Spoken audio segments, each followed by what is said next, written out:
के अभ्यर्थी के साथ साथ इस सवाल का उत्तर बिहार के अभ्यर्थी को भी मालूम है, इस सवाल का उत्तर उत्तर प्रदेश, मध्य प्रदेश, राजस्थान के अभ्यर्थी को भी मालूम है। लेकिन अगर हम अपनी भाषा को प्रमोट करेंगे, अपनी कल्चर को अगर प्रमोट करेंगे प्रतियोगिता परीक्षा द फॉलोअप का बहुत बहुत धन्यवाद, आभार कि आज के इस कार्यक्रम में हमें जगह मिली है। जहाँ तक मेरे सपनों का झारखंड, तो मैं उन महापुरुषों से भिन्न नहीं हूँ, चाहे वो बिरसा भगवान रहें, तिलका मांझी रहे, विनोद बिहारी महतो रहे या शहीद निर्मल महतो रहे।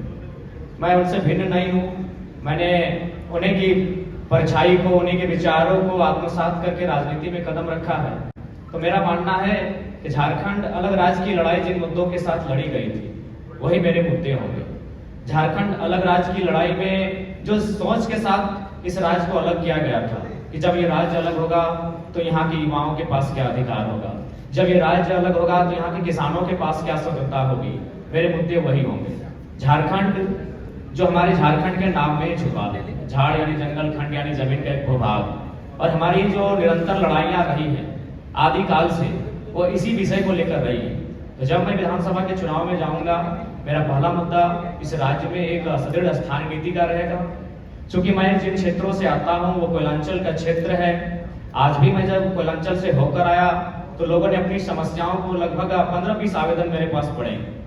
जब मैं एक सामान्य सा बालक हूँ, मैं एक साधारण सा बालक हूँ और मुझे प्रतिदिन 15 से 20 समस्याओं को सुनना पड़ता है, जो समस्याएं होती है जमीन से संबंधित। इसलिए मेरा मानना है कि जमीन संबंधित जो कानून जो आज हमारे राज्य में है भी, CNT, SPT, लेकिन जो लोग सरकार में बैठे हैं उनके मैनिफेस्टो में शामिल होने के बाद भी प्रभावी रूप से लागू ना हो पाना, प्रभावी रूप से उन विषयों पर चर्चा नहीं कर पाना, उनको संरक्षण ना दे पाना एक बहुत ही गंभीर विषय है।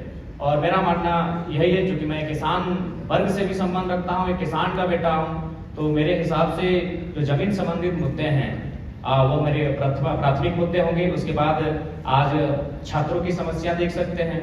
आज CGL के छात्र, जैसे CGL के छात्र आज धरने पर बैठे हैं।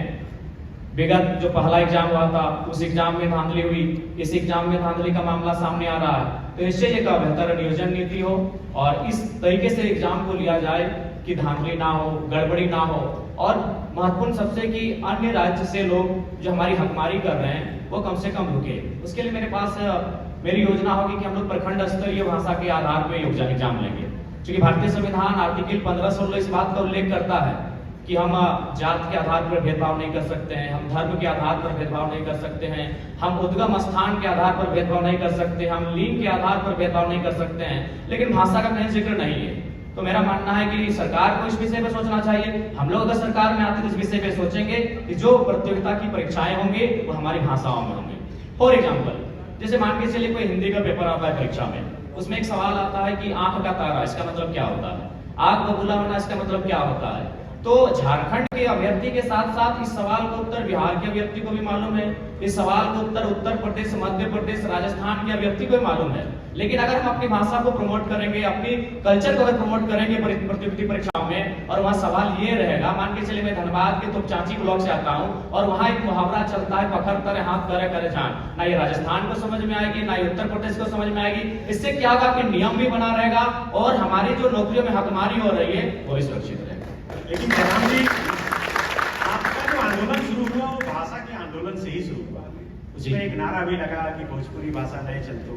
तो आपके बगल में जो ठीक बैठे हैं वो पलामू प्रमंडल से हैं। जी, आप मेरा पहला ही वीडियो सुनेंगे। तो मेरा सवाल ये है कि क्या जयराम अब इतना तैयार हो गए कि बगल में बैठाने के लिए तैयार हैं?